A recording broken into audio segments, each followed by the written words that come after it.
ओम शांति। आज 17 मई 2024 के बाबा के अनमोल मधुर महावाक्य सुनेंगे। आज की मुरली में बाबा गृहस्थ व्यवहार में रहते हुए ट्रस्टी किसको कहा जाता है, ट्रस्टी कैसे बनना है, उसकी प्रेरणा दे रहे हैं। बाबा कहे किसी भी चीज में आसक्ति न रहे, हमारा कुछ भी नहीं है, सब कुछ बाबा का है। ये धारणा पक्की हो। बाबा ने कहा यही ऊंची मंजिल है कि जीते जी मर जाओ, अर्थात ये शरीर से भी ममत्व मिट जाए, एकदम बेघर और कुछ भी याद न आए, मैं आत्मा अशरीरी आई हूं, अशरीरी जाना है। ऐसा पुरुषार्थ करने वाला ही बेगर टू प्रिंस बनते हैं। बाबा कहे ये खेल ही है फकीर से अमीर, अमीर से फकीर बनने का। तुम जब अमीर होते हो तो इस संसार के अंदर एक भी गरीब नहीं होता। तो बाबा कहे ये पुरुषार्थ हम सबको इस समय करना है। सुनते हैं आज के बाबा के अनमोल मधुर महावाक्य। ओम शांति। मीठे बच्चे, गृहस्थ व्यवहार में रहते हुए ऐसा ट्रस्टी बनो जो किसी भी चीज में आसक्ति न रहे। हमारा कुछ भी नहीं, ऐसा बेगर बन जाओ। आज की मुरली से प्रश्न है, तुम बच्चों के पुरुषार्थ की मंजिल कौन सी है? उत्तर, आप मरे मर गई दुनिया, यह है तुम्हारी मंजिल। शरीर से ममत्व टूट जाए, ऐसा बेगर बनो जो कुछ भी याद न आए। आत्मा अशरीरी बन जाए, बस हमको वापस जाना है। ऐसा पुरुषार्थ करने वाले बेगर टू प्रिंस बनते हैं। तुम बच्चे ही फकीर से अमीर, अमीर से फकीर बनते हो। जब तुम अमीर हो तो एक भी गरीब नहीं होता है। ओम शांति। बाप बच्चों से पूछते हैं कि आत्मा सुनती है या शरीर सुनता है? तो सभी ने कहा आत्मा सुनती है। आत्मा सुनेगी जरूर शरीर द्वारा। बच्चे लिखते भी ऐसे हैं, फलाने की आत्मा बाप दादा को याद करती है, फलाने की आत्मा आज फलानी जगह जाती है। यह जैसे आदत पड़ जाती है। हम आत्मा है क्योंकि बच्चों को आत्म अभिमानी बनना है। जहां भी देखते हो, जानते हो, आत्मा और शरीर है, और इनमें है दो आत्माएं। ब्रह्मा बाबा के शरीर में है दो आत्माएं, एक को आत्मा और एक को परम आत्मा कहते हैं। परमात्मा खुद कहते हैं, मैं इस शरीर में जिसमें इनकी आत्मा भी प्रवेश रहती है, मैं प्रवेश करता हूं। शरीर बिगर तो आत्मा रह नहीं सकती। अब बाप कहते हैं अपने को आत्मा समझो। अपने को आत्मा समझेंगे तब बाप को याद करेंगे और पवित्र बन शांति धाम में जाएंगे, और फिर दैवी गुण भी जितना धारण कर और कराएंगे, स्वदर्शन चक्रधारी बनकर और बनाएंगे, उतना उच्च पद पाएंगे। जितने दैवी गुण धारण कर कराएंगे, स्वदर्शन चक्रधारी बनकर बनाएंगे, उतना उच्च पद पाएंगे। इसमें कोई मूंझते हो तो पूछ सकते हो, यह तो जरूर है मैं आत्मा हूं। बाप बच्चों को ही कहते हैं, जो ब्राह्मण बने हैं दूसरों को तो नहीं कहेंगे, जो ब्राह्मण बने उनको ही समझाते हैं। बच्चे ही प्रिय लगते हैं, हर एक बाप को बच्चे प्रिय लगते हैं। दूसरे को भल बाहर से प्यार करेंगे, परंतु बुद्धि में है ये हमारे बच्चे नहीं है। बाबा कहे मैं बच्चों से ही बात करता हूं, क्योंकि बच्चों को ही पढ़ाना है, बाकी बाहर वालों को पढ़ाना तुम्हारा काम है। बाबा तो बच्चों के आगे ही मुरली चलाते हैं। कोई तो झट समझ जाते हैं, कोई थोड़ा समझ कर चले जाएंगे, फिर जब देखेंगे यहाँ तो बहुत वृद्धि हो रही है तब आएंगे। देखे तो सही, तुम यही समझाएंगे कि बाप सभी आत्माओं का, वह बच्चों को कहते हैं मुझे याद करो। सभी आत्माओं को पावन बाप ही बनाते हैं। वह कहते हैं मेरे सिवाय और कोई को याद न करो, मेरी अव्यभिचारी याद रखो तो तुम्हारी आत्मा पावन बन जाएंगी। पतित पावन में एक ही हूं, मेरी याद से ही आत्मा पावन बनेगी। इसलिए कहते हैं बच्चों माम एकम याद करो। बाप ही पतित राज्य से पावन राज्य बनाते हैं, लिबरेट करते हैं। कहां ले जाते हैं? शांति धाम, फिर सुख धाम। मूल बात ही है पावन बनने की। 84 का चक्र समझाना भी सहज है, चित्र देखने से ही निश्चय बैठ जाता है। इसलिए बाबा हमेशा कहते रहते हैं म्यूजियम खोलो भपके से। म्यूजियम भी खोलो लेकिन भपके से, तो मनुष्य को भपका खींचेगा। बहुत आएंगे, तुम यही सुनाएंगे कि हम बाप की श्रीमत पर यह बन रहे हैं। बाप कहते हैं मामेकम याद करो और दैवी गुण धारण करो। बाबा की मुख्य शिक्षा है मामेकम याद करो और दैवी गुण धारण करो। बैच तो जरूर साथ होना चाहिए। तुम जानते हो हम बेगर टू प्रिंस बनेंगे। पहले तो श्री कृष्ण बनेंगे ना। जब तक श्री कृष्ण न बने तब तक श्री नारायण बन न सके।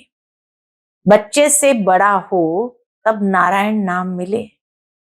श्री कृष्ण जैसे जैसे बड़ा होगा तभी तो उनको नारायण नाम मिलेगा। तो इनमें दोनों चित्र है। बैज में ऊपर लक्ष्मी नारायण, नीचे राधे कृष्ण, दोनों चित्र है। तुम यह बनते हो। अभी तुम सब बेगर बने हुए हो। ये ब्रह्मा कुमार कुमारियां भी बेगर्स है, इनके पास भी कुछ नहीं है।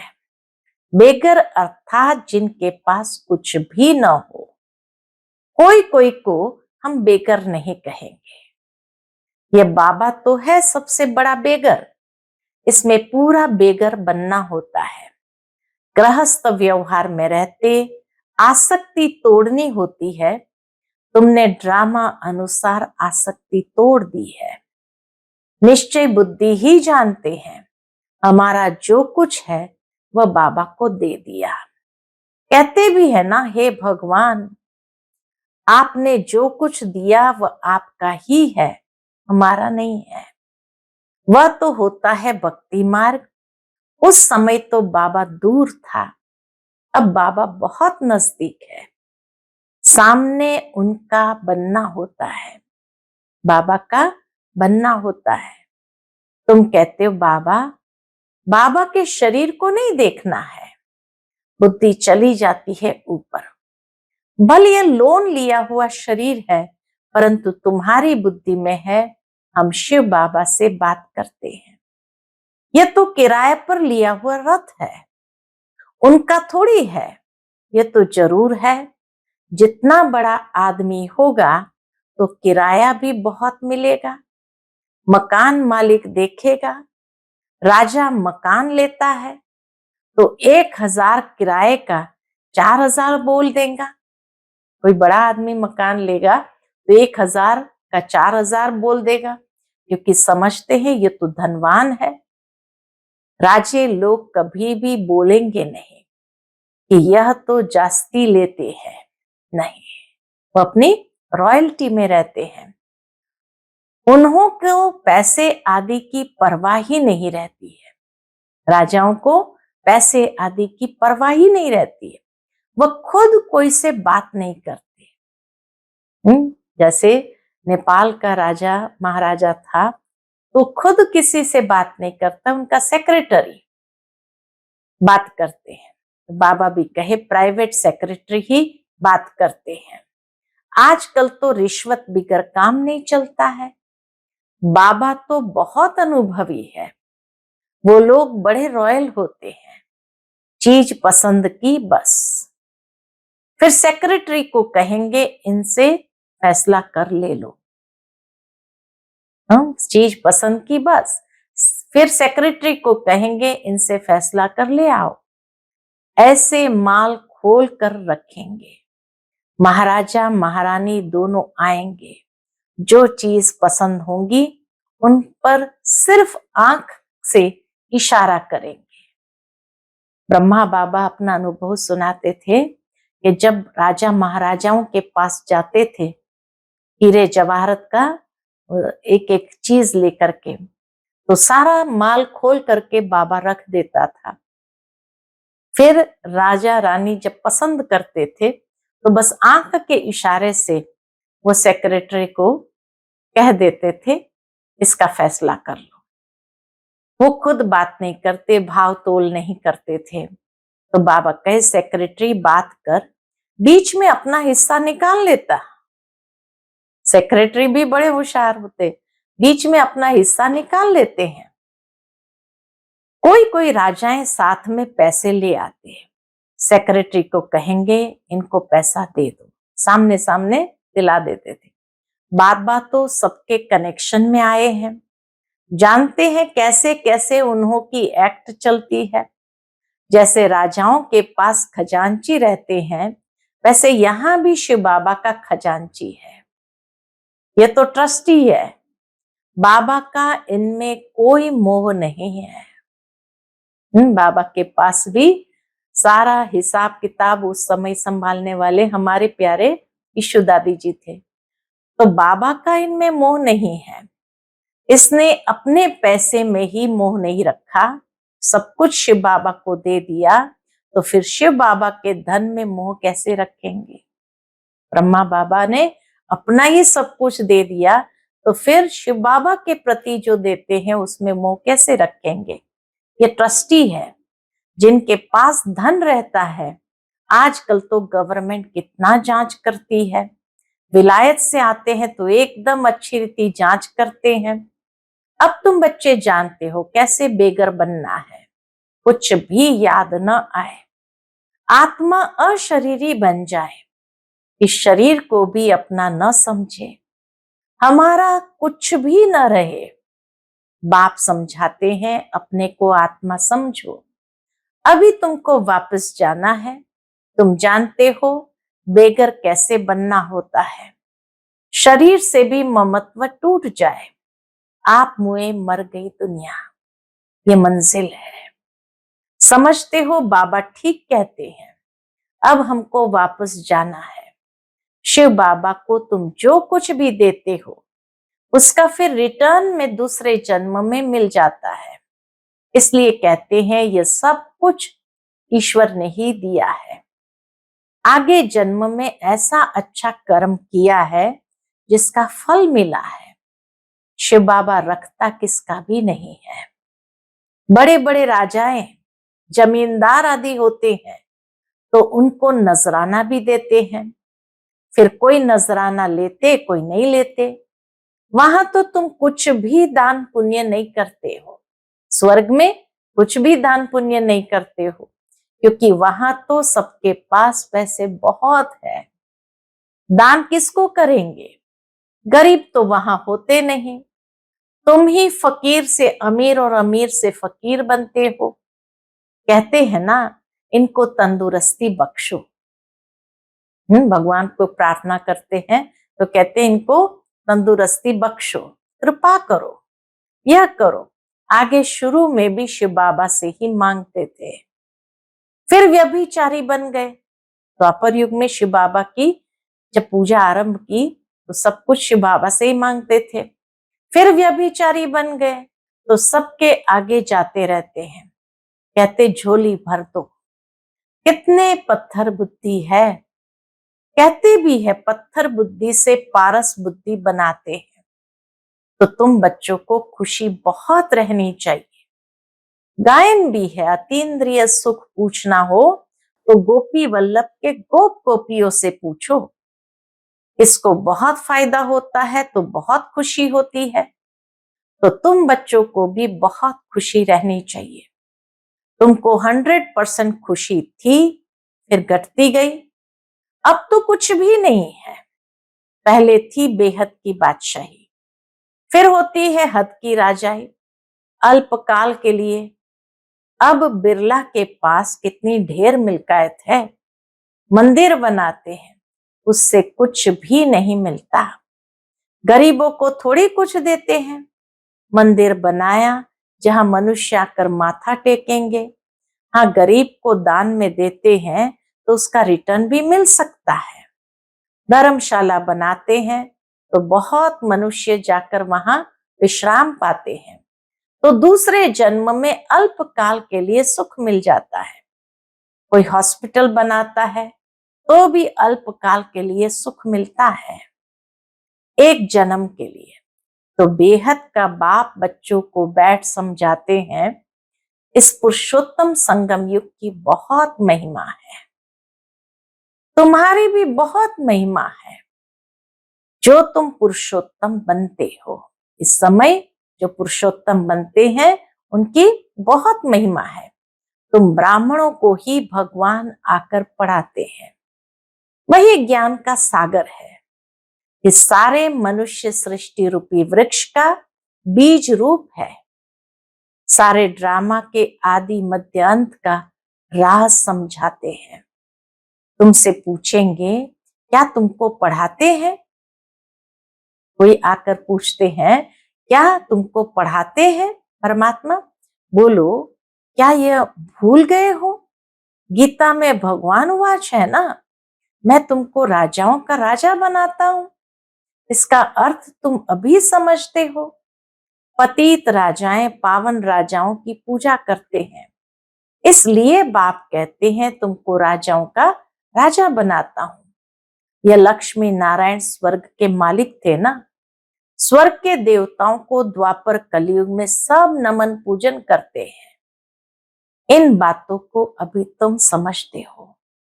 भक्त लोग कुछ भी समझते थोड़ी है, वह तो सिर्फ शास्त्रों की कहानियां पढ़ते सुनते रहते हैं। बाप कहते हैं तुम जो गीता आधा कल्प से पढ़ते सुनते आए हो, उससे कुछ प्राप्ति हुई? पूछते बाबा, कुछ प्राप्ति हुई? पेट तो कुछ भी भरा नहीं।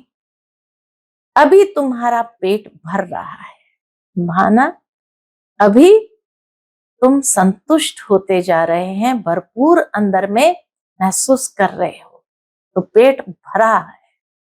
तुम जानते हो ये पाठ एक ही बार चलता है। खुद भगवान कहते हैं मैं इस तन में प्रवेश करता हूं, बाप इनके द्वारा बोलते हैं तो जरूर प्रवेश करेंगे। ऊपर से डायरेक्शन देंगे क्या? हाँ, कोई आकाशवाणी तो नहीं होगी। कहते हैं मैं सन्मुख आता हूं, अभी तुम सुन रहे हो। ये ब्रह्मा भी कुछ नहीं जानते थे, अभी जानते हैं। बाकी गंगा का पानी पावन करने वाला नहीं है। यह है ज्ञान की बात, ज्ञान गंगाओं की बात है। तुम जानते हो बाप सन्मुख बैठा है, तुम्हारी बुद्धि अब ऊपर में नहीं जाएगी। जब मुरली सुनते हैं तो समझते हैं बाबा सन्मुख बैठ करके एक एक बात समझाते हैं, तो उस समय बुद्धि ऊपर नहीं जाएगी। यह है उनका रथ।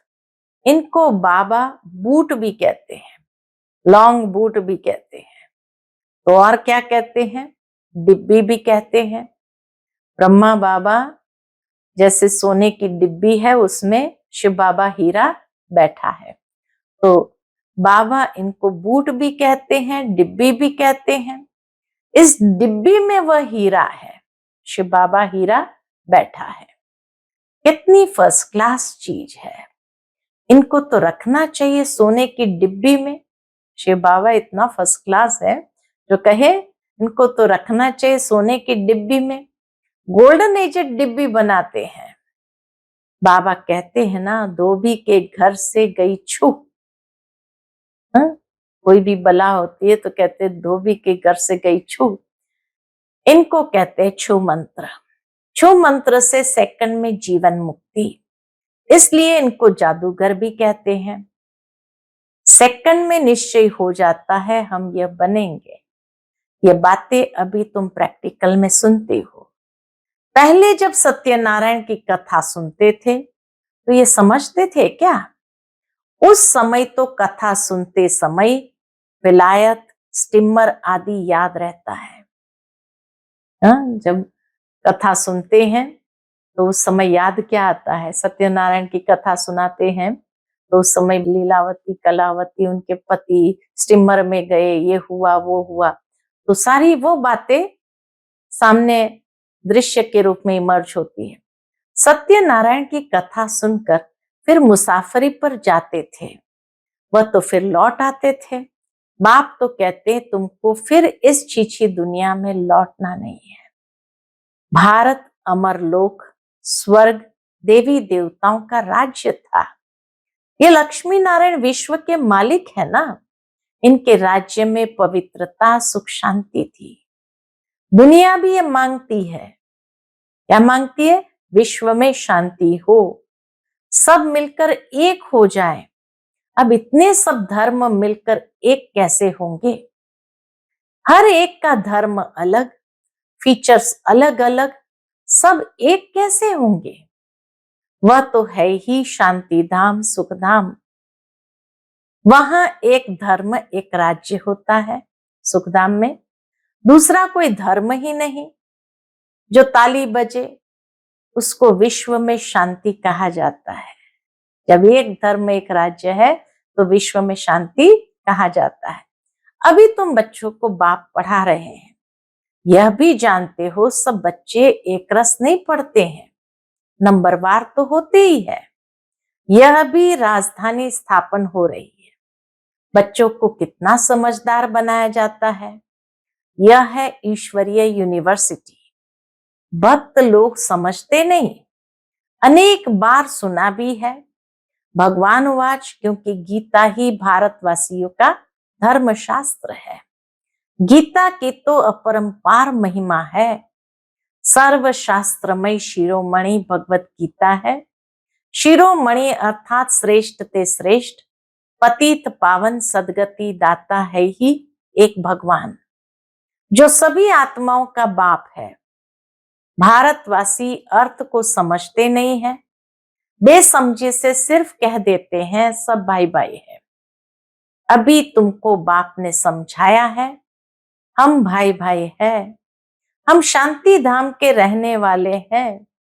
यहाँ पाठ बजाते बजाते हम बाप को भी भूल जाते हैं, तो घर को भी भूल जाते हैं। जो बाप भारत को सारे विश्व का राज्य देते हैं उसको सब भूल जाते हैं।